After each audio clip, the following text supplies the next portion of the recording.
been some criticism about Green MSP specifically not being vocal enough.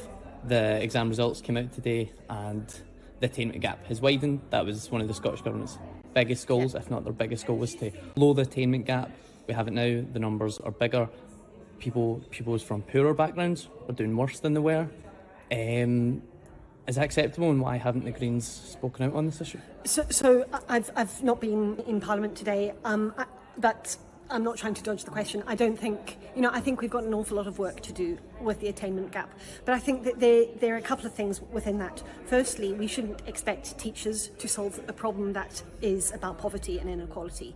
We need to tackle the deep-rooted causes of kids not being able to concentrate at school, not being able to do well at school. And much of that is down to poverty, much of that is down to inequality. That's what we need to be focusing on.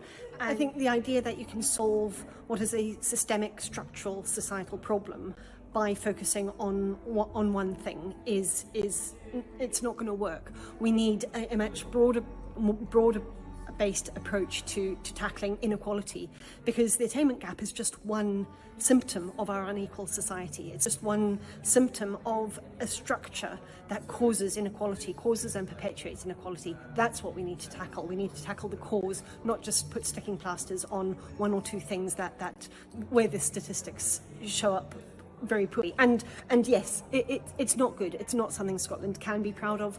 We've got more work to do. I think because I see it as rooted in structural inequality, until we have the financial and economic, all the financial and economic levers that a country should have, until we have all of those at our disposal, it's going to be very, very difficult to use the limited and constrained resources that we have to do that.